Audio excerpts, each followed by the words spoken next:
Bom, pessoal, boa noite a todos. Nós vamos iniciar agora aí com a Isa, tá bom? Ela vai iniciar a apresentação.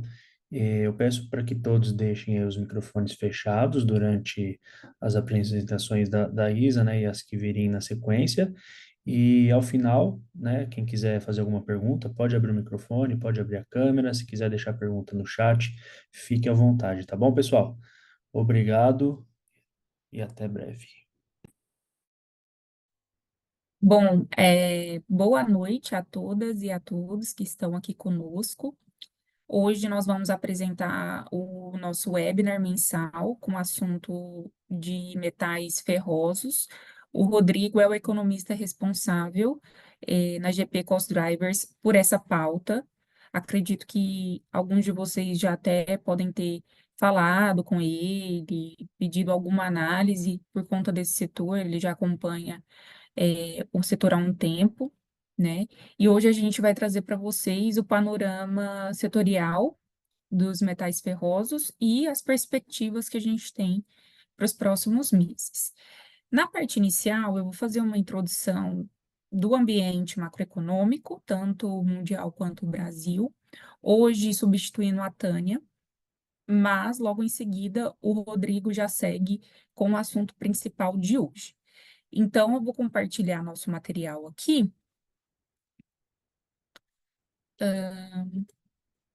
Já compartilho. Ah,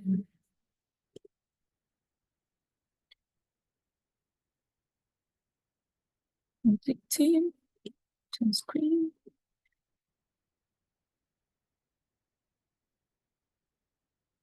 Já conseguem ver? Sim. Ok, então vamos lá.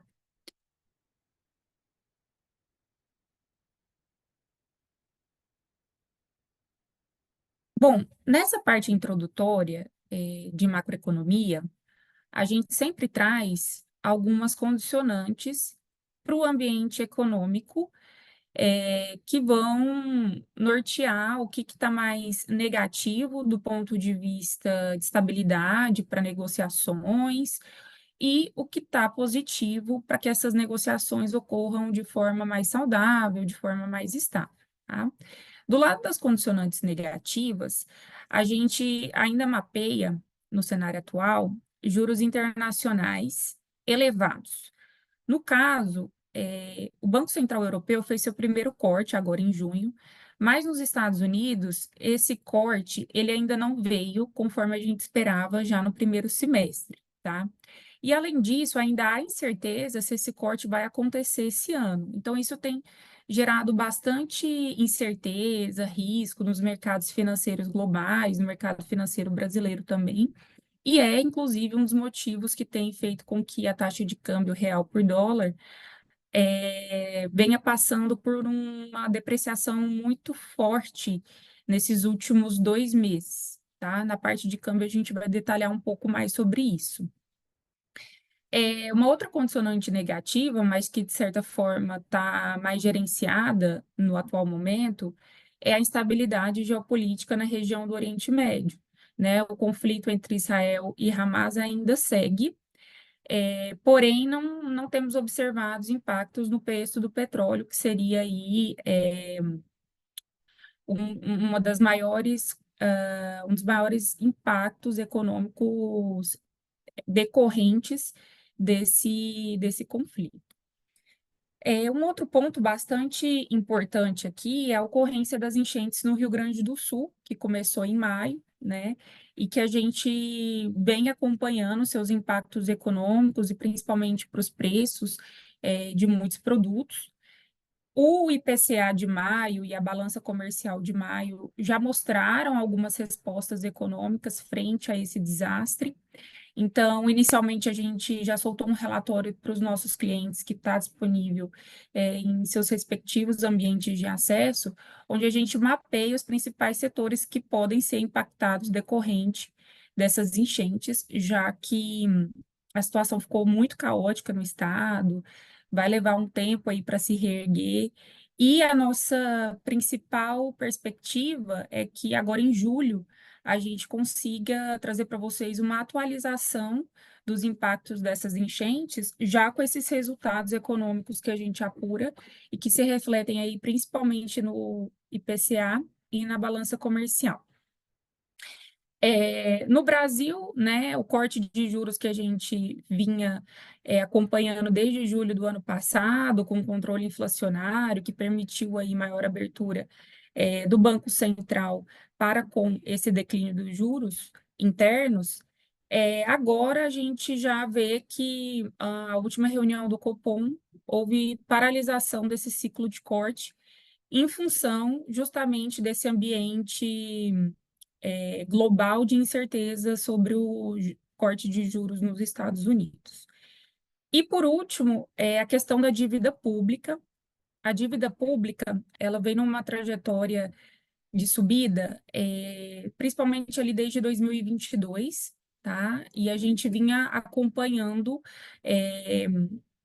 a tendência desse indicador e seus impactos, principalmente para a taxa de câmbio, porque a principal conexão dos indicadores aqui que a gente mapeia e que a gente faz o acompanhamento em relação à dívida pública é a taxa de câmbio, e isso acaba se transmitindo para preço, né?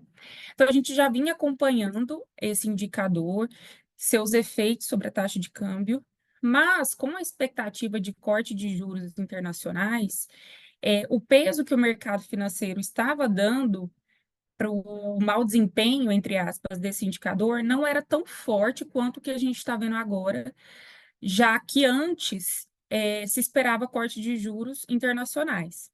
Como agora há uma incerteza, né, começou-se a se montar uma incerteza em relação aos juros nos Estados Unidos, sem muita clareza sobre a sua trajetória, essa proporção da dívida pública sobre a taxa de câmbio passou a ficar maior, passou a ter uma maior projeção em relação ao cenário anterior, quando o mercado não estava dando tanto peso assim, e por isso a gente via um câmbio relativamente comportado no final do ano passado, até no início desse ano, mas depois que essas incertezas em relação à trajetória do juro básico nos Estados Unidos começou a ter mais, risco de não ser cortado esse ano, as questões sobre as contas públicas e os acenos do governo sobre a questão fiscal passou a ter maior proporção e maior precificação aí, pelo mercado cambial, tá? E isso a gente já vem acompanhando seus reflexos nos indicadores de inflação, principalmente índice de commodities, então é muito importante a gente abordar isso daqui. Por um outro lado, a gente também mapeia certas condicionantes positivas que ainda fornecem um ambiente, em certa medida, favorável para as negociações, tá? Bom, a primeira condicionante é a recuperação gradual da confiança, das pessoas, dos agentes econômicos em relação ao crescimento econômico mundial. Isso a gente vai ver em alguns indicadores que a gente acompanha de atividade econômica, mas principalmente indicadores de confiança mesmo dos agentes, tá? Importante destacar que isso ainda que o cenário sobre os juros estejam implicando em certa dúvida, né, em relação ao ambiente econômico, tá? Outro ponto positivo, né? Preços de commodities e inflação. Cenário internacional sem choque de oferta, como a gente viu com a guerra da Ucrânia, e principalmente em 2021, no pós-início de pandemia, favorece preços mais estáveis. A gente vai ver que a gente ainda vê índices de inflação variando positivamente esse ano, mas sem uma variação positiva muito forte, como a gente viu em 2021, tá? E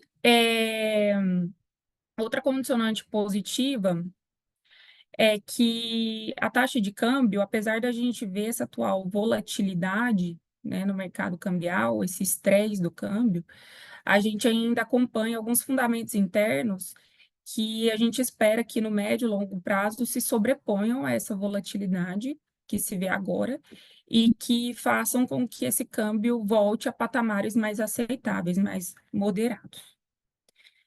Então, aqui, só para situar também, de forma bem rápida, a gente tem os principais indicadores de índice de confiança em relação à atividade econômica que acompanhamos, né? No caso aqui, o primeiro é o PMI. Esse PMI, ele é um indicador apurado em pontos, né, pela S&P, e ele basicamente mede a perspectiva dos gerentes de compra em relação à atividade econômica, né? Então, se esses gerentes de compra, dependendo da região que ele esteja ali, né? Se é no Brasil, área do euro, China, Estados Unidos, né? Que, por exemplo, são as regiões que a gente apresenta, né? Se esses gerentes de compra, eles mostram maior confiança em relação à desestocagem, né, as vendas, esse índice ele tende a ficar acima de 50 pontos, né? Então, quanto mais próximo de 100, mais confiante em relação ao aquecimento da atividade econômica. Do ponto de vista inverso, menos confiança, ou seja, quanto mais distante de 100, né, maior perspectiva de desaquecimento da atividade econômica. E o que a gente vê nas principais economias é que se a gente pegar a comparação dos 3 meses, a média desse ano, em relação à média dos 3 meses do ano passado, a gente vê uma melhora desse índice nos Estados Unidos, na China e no Brasil. Tá? Nos Estados Unidos, os dados de atividade econômica lá, inclusive, estão fortíssimos, né? Taxa de desemprego ainda num patamar bastante baixo, atividade econômica muito forte ainda, e, inclusive, esse tem sido um dos grandes desafios do Banco Central para cortar os juros, e aí que tem causado toda essa incerteza em relação a esse corte que tem se refletido na nossa taxa de câmbio, né? Os dados da China melhoraram recentemente, vinham numa trajetória bastante tímida, né, nos últimos meses, mas também melhoraram nessa comparação que a gente traz aqui, com o aumento de novos pedidos e melhora da demanda externa também, né, ou seja, das exportações chinesas. E no Brasil, essa perspectiva, essa confiança dos agentes se mostrando melhor devido aos fundamentos econômicos internos, né, que a gente vê maior demanda, né, uma demanda aquecida, com taxa de desemprego baixa, massa salarial alta, então isso acaba trazendo para a gente uma atividade econômica bastante interessante, né, é, do ponto de vista de realmente desempenhar bem, tá? Então, se refletindo nesse índice. Sob uma outra ótica, mas trazendo uma interpretação semelhante, a gente tem o nosso indicador proprietário, que é o índice GP de volatilidade das cadeias de suprimentos. Esse índice ele é uma apuração dessa volatilidade das cadeias de suprimentos sob uma perspectiva global mesmo, esse que a gente traz. A gente tem ele também por região, até aqui está o desempenho aí do último mês nas regiões. E a interpretação dele é similar, né? Então, quanto mais próximo, quanto mais positivo tiver esse índice, igual como a gente vê agora no último mês, ficou 0,21, isso significa que as cadeias elas estão mais pressionadas, ou lendo-se para uma outra ótica, né? Mais novos pedidos, uma demanda mais aquecida, tá? Acima de 0 significa isso. Abaixo de 0, ou seja, negativa, significa que as cadeias estão com capacidade subutilizada, ou seja, demanda desaquecida.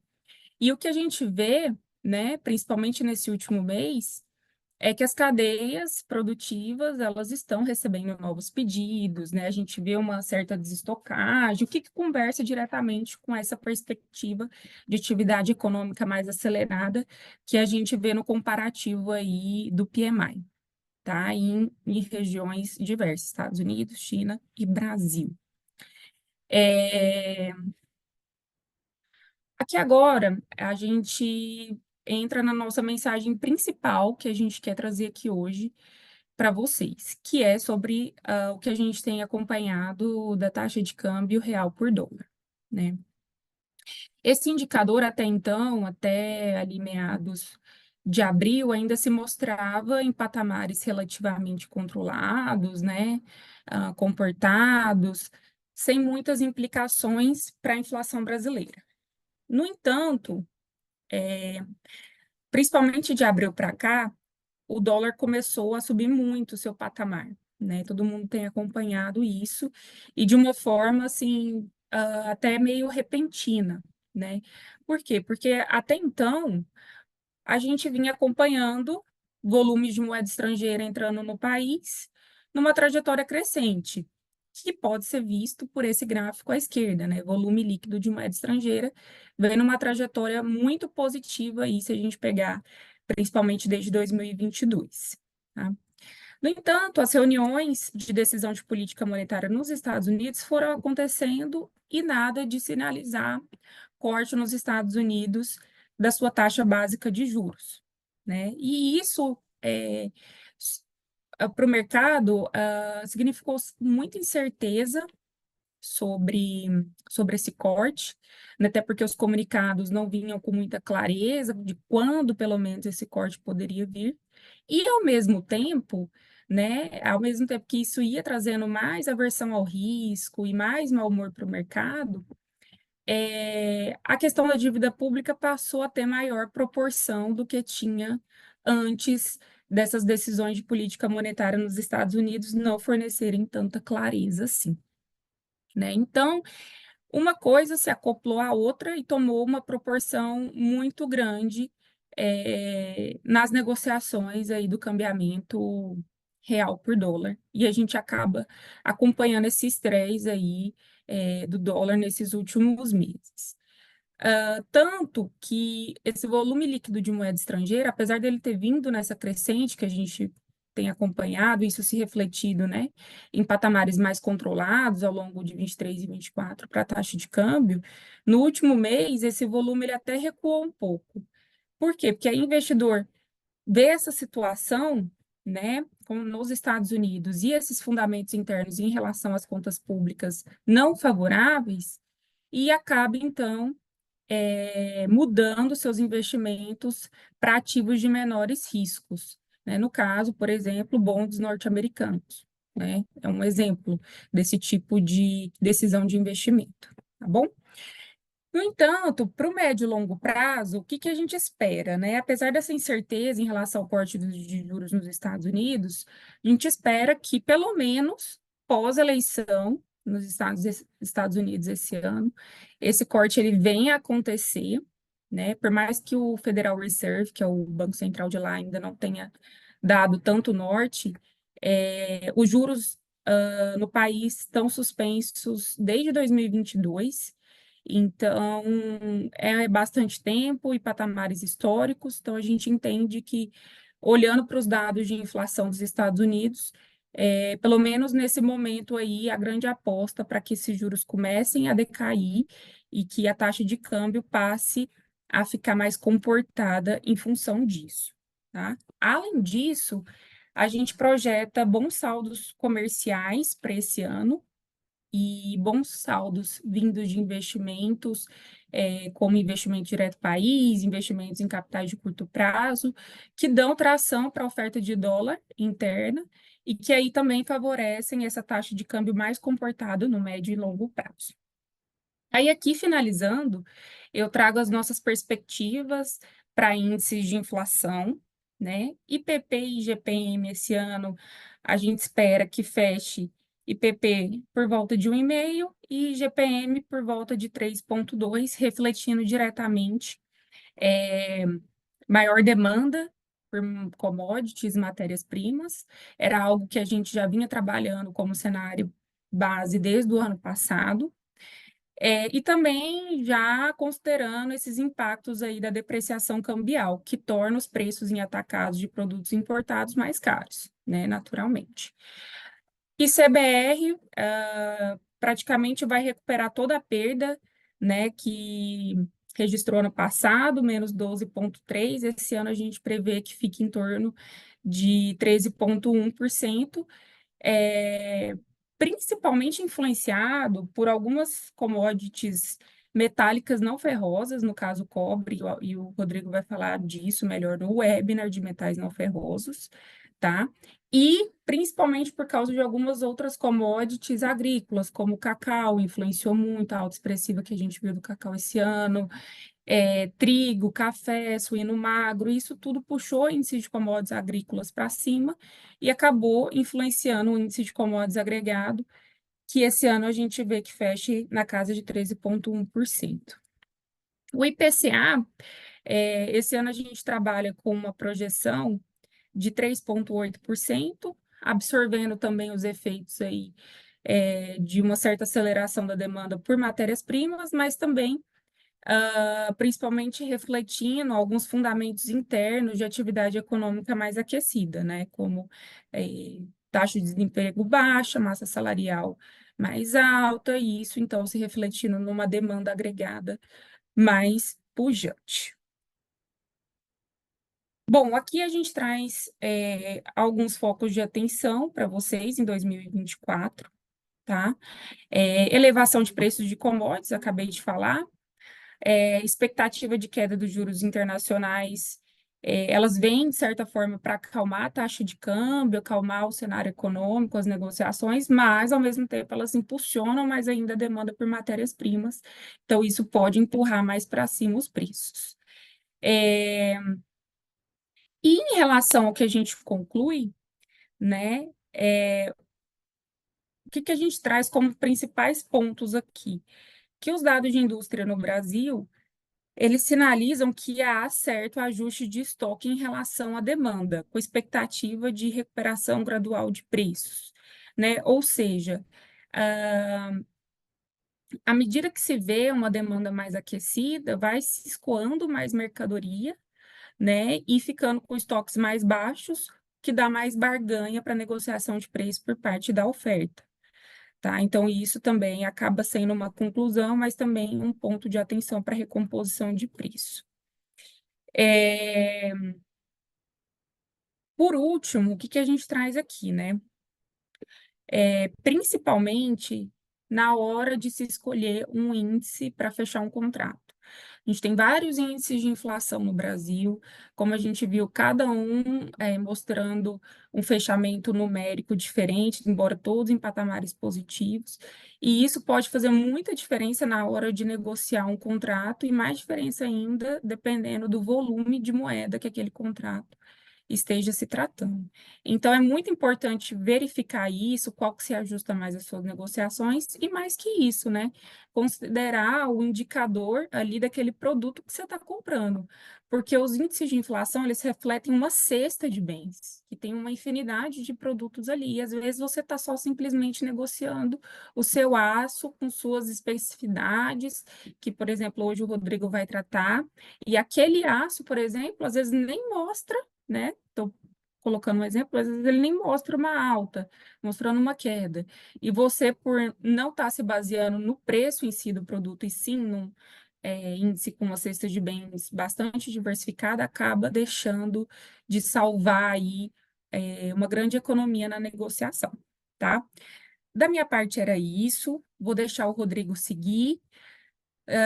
Vocês podem ir colocando as dúvidas de vocês no chat, que no final da apresentação a gente responde, conversa com vocês, principalmente para pegar a percepção de vocês do que vocês estão vivenciando no dia a dia das áreas de compras, tá bom?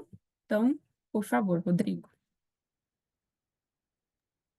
Perfeito, perfeito. Bom, boa noite a todos.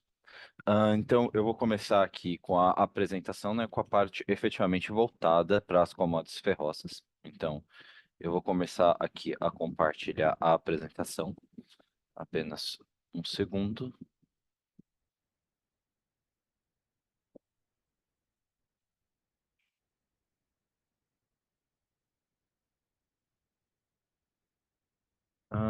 Creio que já esteja aparecendo, né?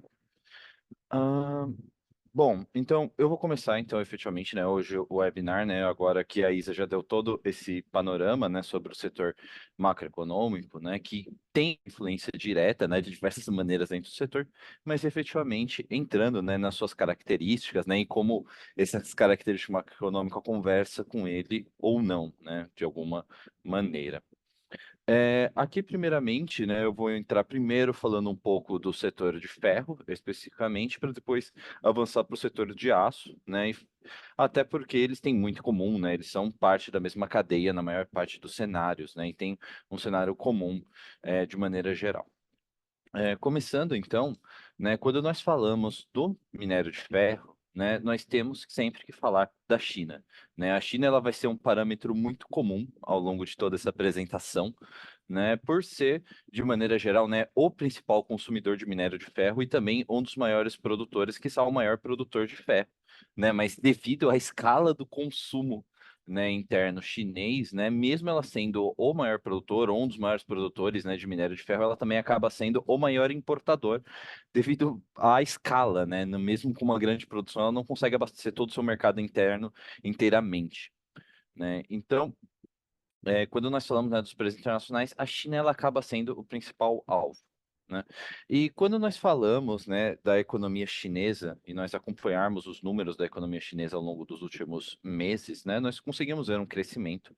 É importante destacar que a economia chinesa ela tem sinais muito positivos, porém é um crescimento muito aquém daquele que nós vimos em períodos anteriores à pandemia, né? Então, quando a gente vê isso, a gente encara isso, né, e também por todos os principais agentes do mercado, como realmente um crescimento reprimido da China, o que acaba impactando a demanda, né? E a gente consegue ver justamente essas questões e a demanda principalmente no setor de aço. Né? A China, ela é o maior produtor de aço global, ela tem mais da metade da produção global de aço, e boa parte do minério de ferro, né, consumido no país acaba indo para esse setor, né?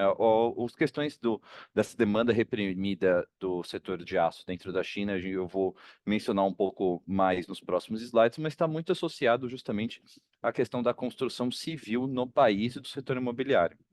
Hoje a China ela apresenta muitos problemas dentro desse setor, ela tem um alto nível de imóveis vazios, né, de novos lançamentos vazios, e a gente vê uma ação, né, do governo chinês procurando incentivar esse setor de alguma maneira, porém, de maneira geral, o que a gente tem é muito um comportamento aqui, falando muito coloquialmente, né, um movimento de montanha-russa, né? A gente tem um anúncio de um novo incentivo do governo chinês, a gente tem normalmente uma perspectiva de que isso vai causar um aumento na demanda, a gente vê uma elevação de preços, só que normalmente algumas semanas depois a gente começa a ver que esses efeitos, né, do novo incentivo do governo chinês, eles estão aquém do esperado, não estão causando efeito, e uma nova queda de preços, né? Isso é uma questão que a gente está vendo constantemente ao longo desse semestre, nessas elevações momentâneas seguidas de queda, justamente por causa desses incentivos, né, do governo chinês não estarem causando impactos duradouros nesse setor imobiliário, né? Então, justamente como nós temos essa questão de problemas, né, no setor de construção civil e imobiliário afetando a demanda de aço,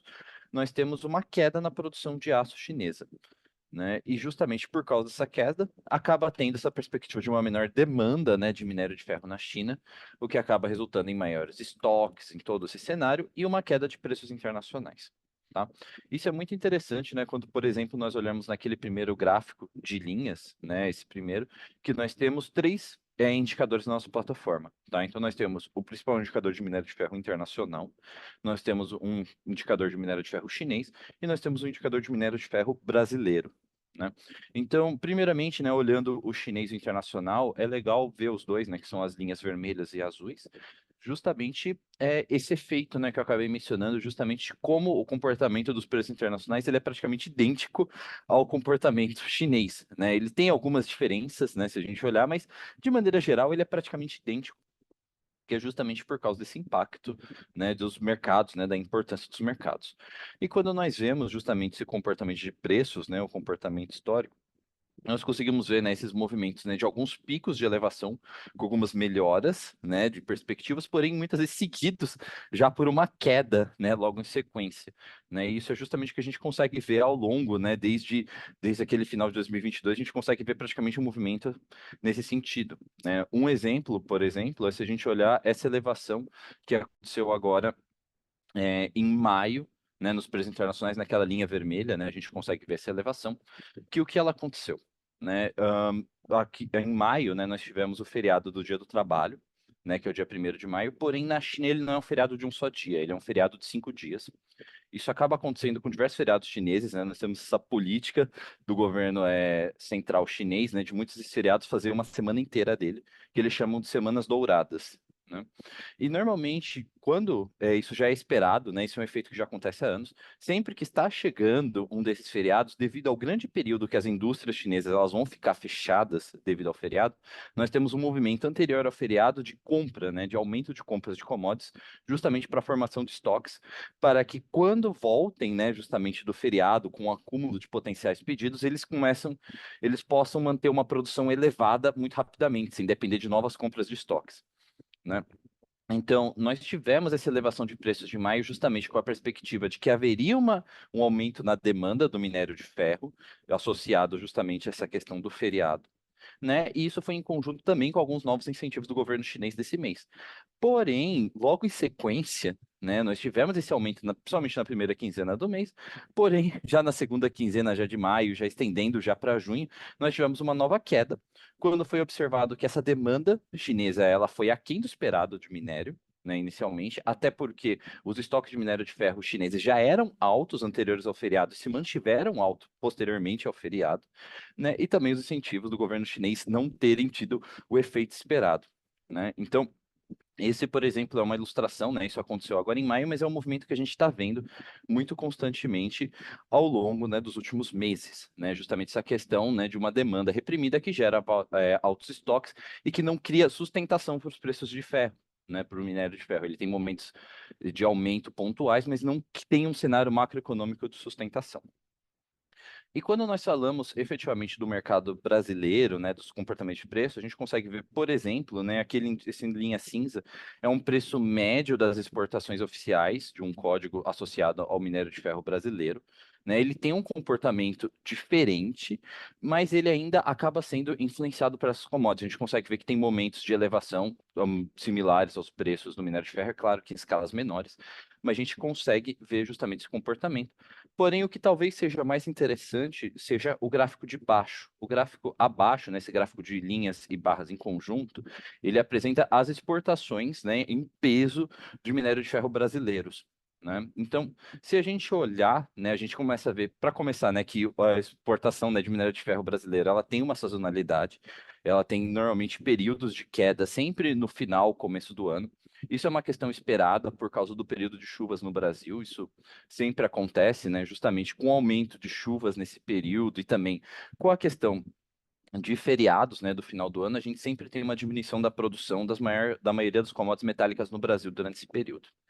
Mas o que é realmente interessante destacar é que se vocês acompanharem a linha e compararem, por exemplo, valores de 2023 com 2022 e até mesmo o que nós já temos agora de 2024, a gente começa a ver que os volumes de exportação brasileiros de minério de ferro estão muito altos, né? Os volume médio, né, ao longo de 2023 foi maior que 22 e o que a gente tem até agora de 24 a gente já começa a ver essa linha, né, esse grande aumento que provavelmente vai significar também um alto volume de exportação. E isso é significativo porque o Brasil é um player muito forte no cenário de exportação de minério de ferro, junto com outros países como a Austrália. Então, essa exportação, né, essa produção favorável de minério de ferro, acaba sendo um outro fator que acaba favorecendo para um cenário, né, justamente de preços que se mantenham em patamares mais controlados no minério. Né, nós temos uma oferta constante de regiões como o Brasil, né, enquanto o principal consumidor global, né, ele está justamente com essa demanda reprimida que é a China. Né? Então, esse é o cenário que nós estamos vendo, né, efetivamente se desenrolar. Porém, quando nós falamos de perspectiva, né, nós temos justamente também uma associação desses fatores, mas também de alguns outros diferentes. Né? Então, é claro que as perspectivas da economia chinesa são muito importantes, né? E como nós temos justamente essa questão de hoje, a demanda de aço chinesa ela tem muitos problemas de demanda interna, né, o que gera aumento das exportações de aço, né, da China, que acabam impactando o Brasil, né, como a gente vai ver nos próximos slides. Nós temos também muitas discussões dentro da China hoje de uma maior interferência do governo central chinês para controlar a produção de aço local.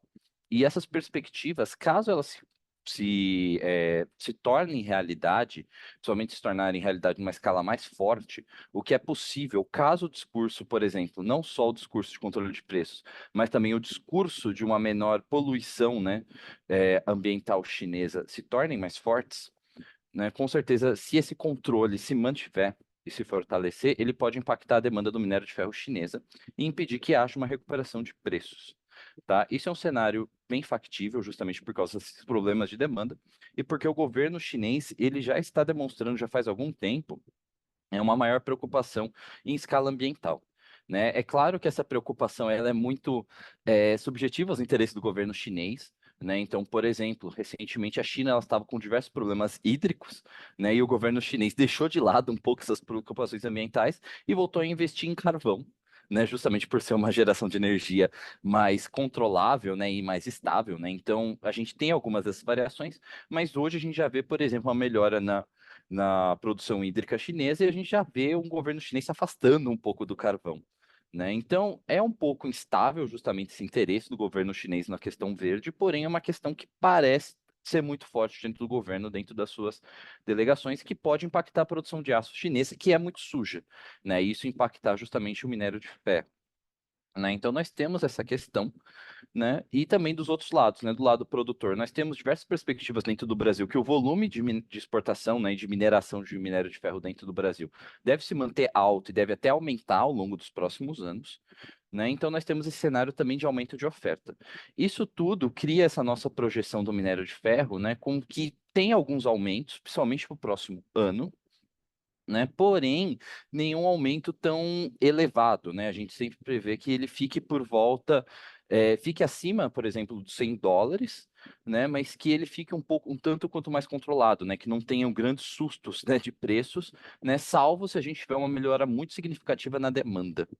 Né, a gente acaba tendo cenário mais controlado, porém com o aumento no próximo ano, muito associado até essas perspectivas que a Isa acabou mencionando, né, de possível queda nos juros americanos, de uma melhora na demanda, né, diversos países associados a isso, né, então nós temos alguns fatores que possivelmente podem justificar um aumento mais para o final do ano, para 2025 também, né, mas ainda são aumentos mais controlados devido a esse cenário que nós estamos vendo.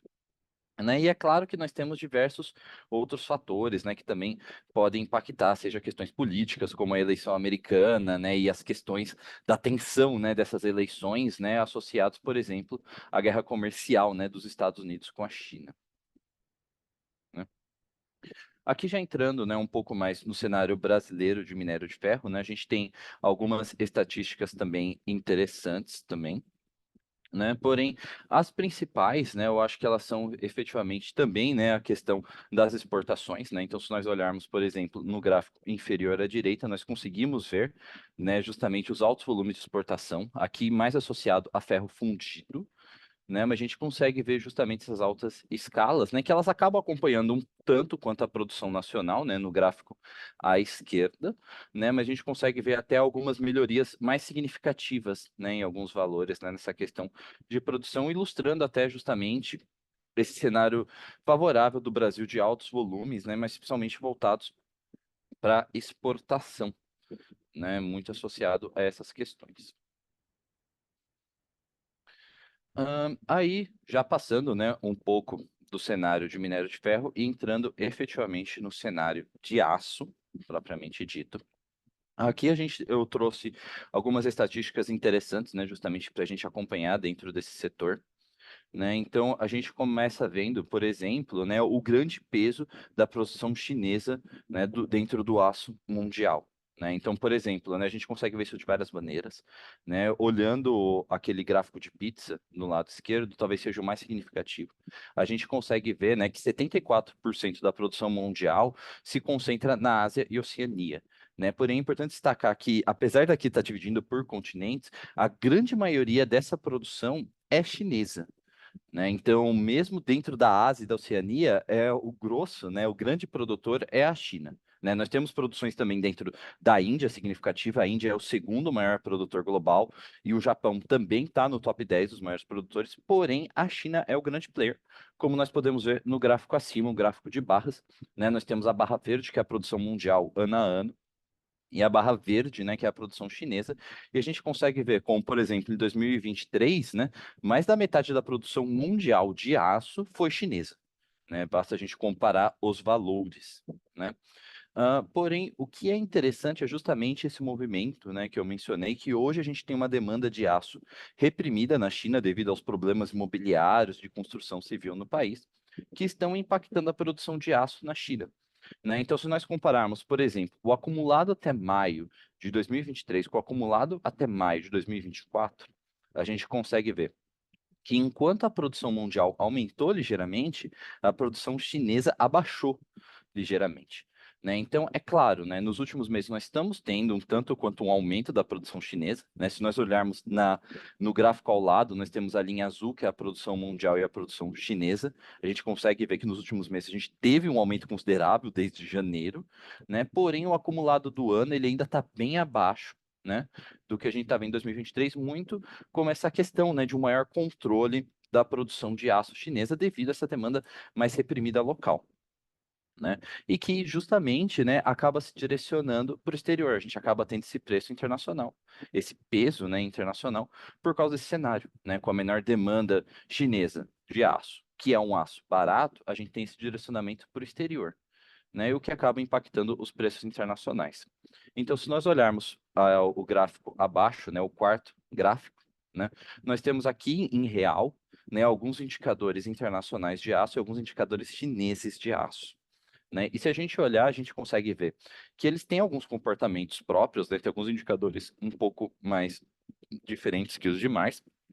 Porém, de maneira geral, o comportamento entre eles é bem similar e é um comportamento de queda desde 2021, né? Nós temos uma estabilização um pouco mais crescente em 2023 e 2024 e até uma elevação, porém, de maneira geral, a gente consegue ver justamente esse movimento de queda muito associado, né, ao mercado chinês e ao impacto nos preços internacionais, né, do aço, né? Então, isso é muito justamente dessa questão do que a gente está vendo no cenário, que é impactado por alguns outros fatores, como, por exemplo, né, nós tivemos quedas de preço, né, em carvão, coque e outras commodities associadas à produção de aço, que acabaram também impactando com uma redução de custos e impactando nessa questão dos aços, né?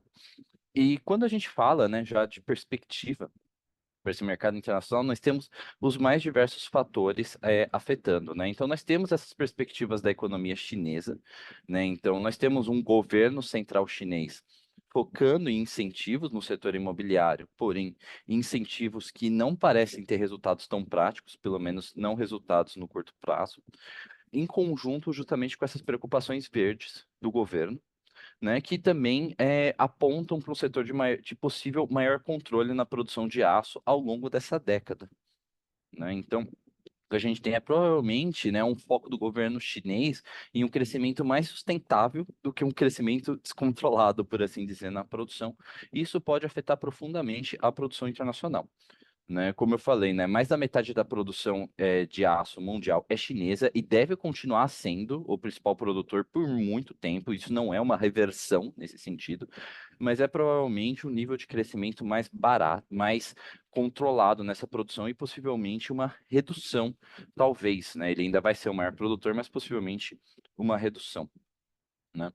E em conjunto, né, com esse setor chinês, né, nós também temos as questões ambientais cada vez mais fortes, né? E não só ambientais, mas também de proteção, né? De produção econômica entre os principais países, né? Então, nós tivemos aqui recentemente no Brasil, né, o anúncio pelo governo federal de que a gente vai ter um sistema de cotas para algumas commodities chinesas, após meses, né, de pedido das principais siderúrgicas, né, para impor justamente algum tipo de proteção, embora seja uma medida muito aquém, né, do que os principais players estavam pedindo, né, a gente vai ter essa medida, mas a gente também tem diversos outros países também se movimentando nesse sentido, né, então nós temos os Estados Unidos se movimentando nesse sentido, nós temos diversos outros, e nós temos também do lado verde também o CBAM, né? O CBAM, que traduz literalmente para Mecanismo de Ajuste de Carbono na Fronteira, é um mecanismo tarifário legal que a União Europeia aprovou,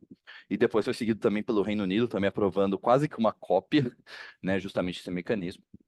E é um mecanismo que deve passar a vigorar em 2026 e que a ideia dele é justamente servir como uma barreira de proteção para a produção mais verde da União Europeia contra a produção mais suja vindo de fora da União Europeia, tá? Então, o que eu quero dizer com isso? Né? A União Europeia, ela entende que boa parte da produção dentro do continente dela é uma produção verde, com baixa pegada de carbono, não polui muito, mas é uma produção cara, enquanto a produção em outros países, como a China e a Índia, é uma produção em larga escala, muito barata, porém altamente poluidora, e que ela acaba invadindo o mercado da União Europeia e acaba comendo, né, o espaço dessas empresas europeias. Então, a ideia deles é que tem uma seleção de categorias que eles estão colocando dentro do CBAM. Então, nós temos categorias como, por exemplo, fertilizantes dentro dela, mas nós temos itens siderúrgicos como alumínio e aço dentro dessa medida. E a ideia deles é que eles vão começar, eles já começaram já a monitorar as pegadas de carbono de itens fora da União Europeia e que 2026 seja imposto uma taxa em cima desses itens, né, justamente proporcional à poluição deles para equiparar eles com a produção europeia mais limpa, né? E isso é com certeza um mecanismo que vai impactar o mercado europeu, né? A gente vai ter essa alteração.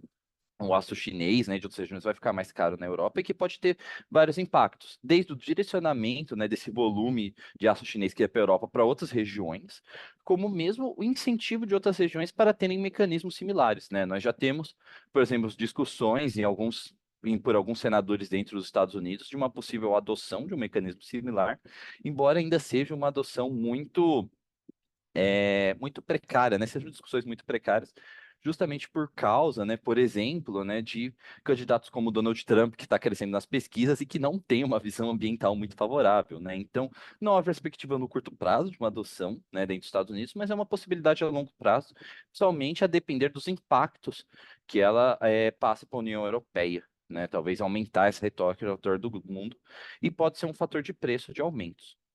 Né? Então, nós temos, né, justamente esses fatores, né? Então, enquanto a gente tem uma perspectiva de possível melhora na demanda, né, nós temos essas ofertas um pouco mais controladas, nós temos questões tarifárias, né, o que indicam que pode haver um aumento de preços, né, no aço, porém um aumento ainda mais controlado, né? A gente pode até ver nas projeções ali, de maneira geral, elas apontam um aumento, né, desses indicadores, mas um aumento tanto quanto mais controlado, especialmente nesse período que a gente está acompanhando, né? Quando a gente fala mais ao longo da década, né, mais para o futuro, né, nós temos alguns fatores que podem se tornar cada vez mais reais associados a isso, a esses fatores, né? E aí aqui, né, eu trouxe mais algumas informações aqui, um pouco mais voltado diretamente para o mercado brasileiro, né, mas também algumas informações internacionais. Né, ali a gente tem, por exemplo, né, nesse primeiro gráfico, comparando uma seleção de indicadores brasileiros de aço com uma seleção internacional.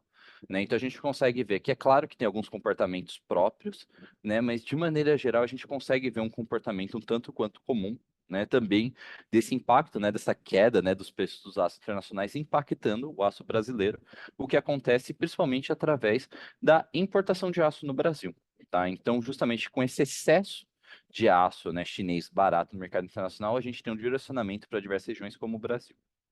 Né? Então, se nós olharmos para o gráfico inferior à direita, nós temos alguns dados da balança comercial de aço e ferro-gusa no Brasil. Nós temos as exportações em azul e as importações em vermelho. E o que é interessante é principalmente as importações nesse cenário. Então, se nós compararmos os valores anuais, nós conseguimos ver que o volume de importação em 2023 foi bem superior ao de 2021. E se nós compararmos, né, na linha um pouco mais à direita, né, o volume acumulado até maio de 23 com o volume acumulado até maio de 24, a gente consegue ver que já houve uma elevação já nesse período, o que indica que possivelmente 2024 teria um aumento na importação, né? Eu digo teria porque nós temos agora nessa questão do aumento tarifário da importação de aço, que pode reverter um tanto quanto esse setor, mas caso esse aumento nas tarifas não tenha tanto impacto quanto esperado, que é uma possibilidade, né, ou alguns outros fatores, né, a gente ainda pode ter um aumento na importação, né, também de aço, o que tudo indica, tá? Então, é através disso, né, que nós temos muito desse repasse, né, muito através desse comércio, né, que acaba consumindo, né, o mercado nacional, né? Então, quando a gente fala, né, de perspectiva né, justamente também para o futuro, né, dentro desse setor, nós temos justamente esse cenário internacional sendo muito importante, né? Então, por exemplo, né, nós temos a possibilidade de uma queda de taxa de juros americana no futuro a médio ou longo prazo, né? Pode servir, por exemplo, por um aumento de consumo em diversos países, né, como uma sinalização de um aumento de demanda, o que pode ser repassado para o Brasil, né? O Bacen pode seguir, talvez, eventualmente essa tendência de alguma maneira ou de outra, por exemplo, né? Então nós temos essas questões de repasse, né? E nós temos justamente essa questão das tarifas, né, de importação de aço, né? É a questão dessas tarifas, né, que como eu falei, né, elas já estavam sendo solicitadas há meses pelos principais players da indústria. Porém, o que o governo federal, né, anunciou é uma medida muito aquém do que foi solicitado. O que eles anunciaram é que a gente vai ter um sistema de cota de cerca de 10 CNCMs, né, de aço, né? Então é bem focado em alguns mercados e alguns itens específicos, como tubos de aço, né, e também alguns outros itens de aço, né?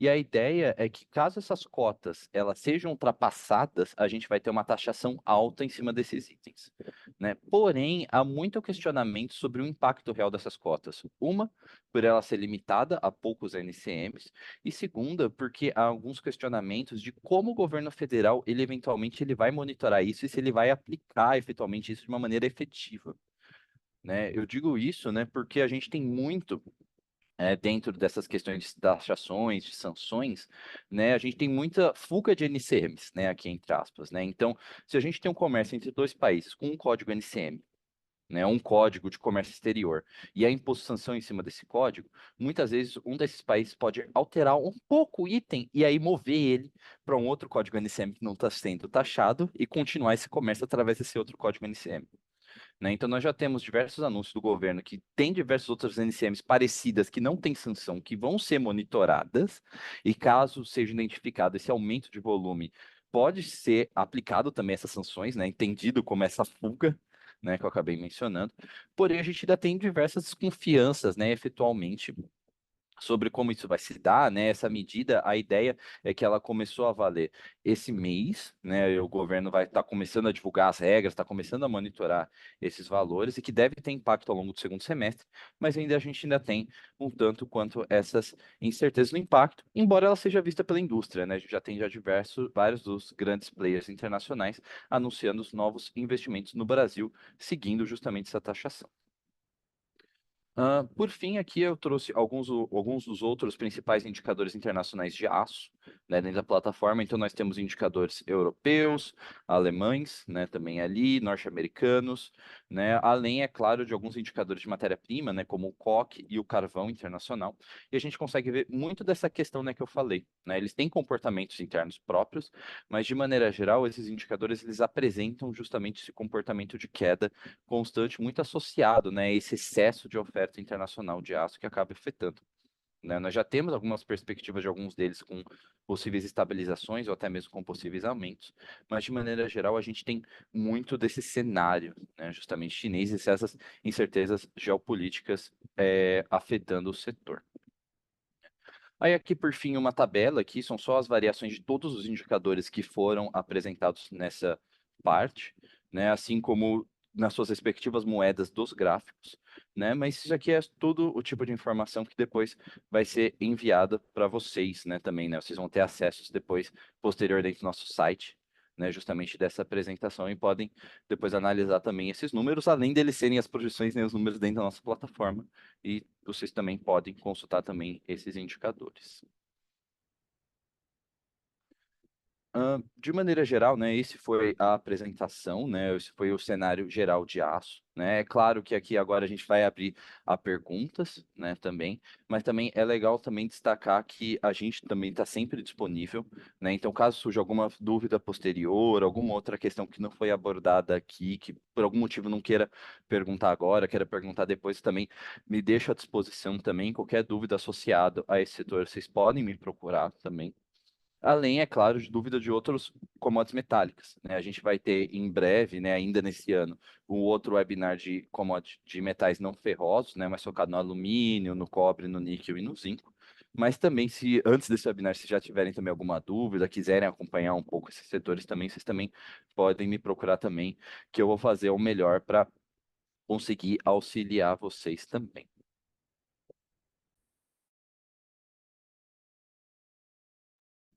É isso aí, muito boa apresentação, muito completa. Temos alguns comentários, na verdade, no chat e uma pergunta. Rodrigo, você quer que eu leia? Você lê daí? É sobre aço mesmo, as Ah, perguntas. sim, eu estou vendo aqui as perguntas. Eu acho que eu vou começar por ordem. Então, primeiramente, né, vou ler esse comentário aqui da Érica Duarte, né, que ela menciona aqui: a Gerdau anunciou aumento de 8% a partir de segunda. Será que sustenta? Né? Esse movimento, né, de aumento, né, de alguns reajustes de aço, né, a gente já está começando a acompanhar ele, até em parte por causa dessa questão das taxações, né, de aço, né? A gente já tem algumas movimentações, né? A gente teve até, por exemplo, né, uma dos principais institutos, né, que motivou, né, que pressionou o governo federal pelas taxações é o Instituto Aço Brasil, que é uma das maiores organizações do setor, né? E eu até mencionando aqui, né, que eu achei até curioso, né? A gente teve um dos altos funcionários do instituto, ele deu uma entrevista recentemente que ele menciona, né, que justamente, né, que eles pediram uma taxação para proteger a indústria e que essa taxação pode se refletir em aumento de preços nacionais. Não era a ideia, mas que pode se refletir, né? Então a gente tem até umas declarações até mais oficiais nesse sentido, né? O que a gente crê é que pode acontecer mesmo, alguns aumentos pontuais, né? Mas é bom a gente ver, né, que a gente está partindo de preços muito pressionados, né, por causa de todo esse cenário.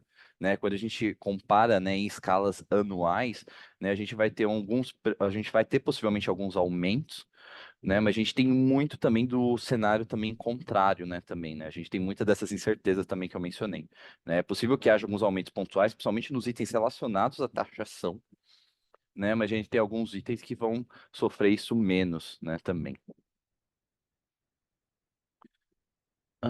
Então logo o governo, aí depois a gente já tem um comentário, né, do Carlos Medeiros, né?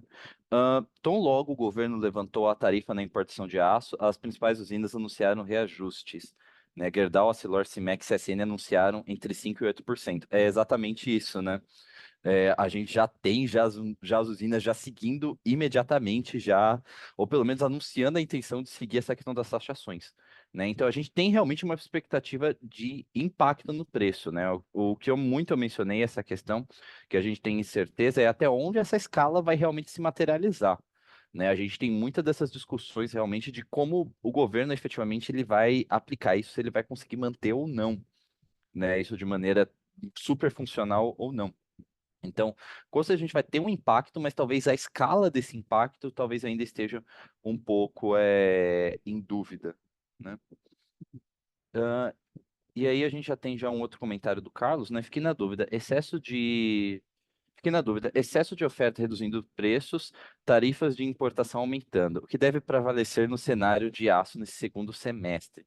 Eu acho que essa é a pergunta-chave, efetivamente, para entender o setor, né? Eu acho que muito gira efetivamente, né? Como eu falei, de como essas tarifas elas efetivamente vão proteger ou não, ou até mesmo se vai ter uma escalada, né? A gente tem, né? Por exemplo, né? O Brasil ele acaba sendo muito influenciado pelo comportamento de outros países nesse setor, né? Como eu falei, os Estados Unidos anunciou algumas tarifas nesses últimos períodos, né, para vários itens chineses. A gente tem diversos outros países da América do Sul também anunciando recentemente. E a gente tem a eleição americana. Já tem já muita discussão entre o Biden e o Trump, já de caso sejam eleitos, de aumentar ou não a tarifa, especialmente do lado do Trump, né, de proteger ainda mais a economia americana. Né? Caso, por exemplo, isso aconteça nos próximos meses, né, conforme mais proteção dos outros países vizinhos, a gente pode ter um movimento de direcionamento dessa produção para o Brasil e mais uma pressão cada vez mais forte do governo brasileiro para aumentar ainda mais taxas em cima do aço chinês. Isso é uma possibilidade, né? A gente ter esse direcionamento, né? Hoje, o que a gente tem dentro do mercado nacional, o que a gente prevê dentro disso é que vai ter um aumento por causa das taxas em alguns dos itens, principalmente os itens diretamente impactados por ela, né, dentro daqueles por volta de 10 códigos NCMs, né, ele talvez seja um pouco limitado por causa desse excesso de oferta, né, e o que a gente está efetualmente agora é observando o mercado. Tá? O que eu posso te apontar é que esse segundo semestre ele vai ser possivelmente ele vai ter um pouco de instabilidade por causa disso, né? Ainda tem algumas incertezas associadas.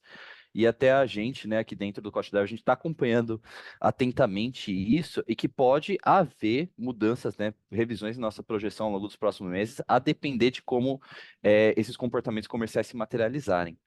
Né? Hoje a gente prevê um cenário de um aumento de preço um pouco mais controlado, mas a depender do impacto, né? Se esses reajustes vierem muito forte cada vez mais, né? Como você falou, a gente já tem o anúncio de diversos deles, mas caso eles se materializem com mais frequência, a gente pode ter uma revisão até de aumentos mais constantes já para o final do ano e para o próximo ano.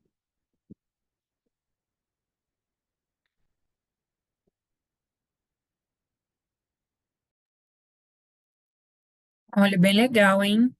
Bem legal as colocações, bem legal a argumentação do Rodrigo. Eu acho é um dos setores que é um dos setores mais requisitados pelos nossos clientes aqui dentro. Matéria, ah, matérias-primas muito importantes. Bom, eu acho que a gente já pode encaminhar para o final. Agradeço, em nome da CosDrivers, a presença de todos que estiveram e todos que ainda estão. A gravação vai ficar disponível, o material utilizado também vai ficar disponível no mesmo link que vocês se inscreveram. Desculpa, mesmo link de inscrição não, mas tem um link de acompanhamento das agendas dos webinars, que tem também esses materiais. Tá bom? A gente também fica à disposição por e-mail, para quem é cliente, para poder conversar com a gente, solicitar análises, tirar dúvidas. E é isso, tá, gente? Um forte abraço e até a próxima. Boa noite a todos.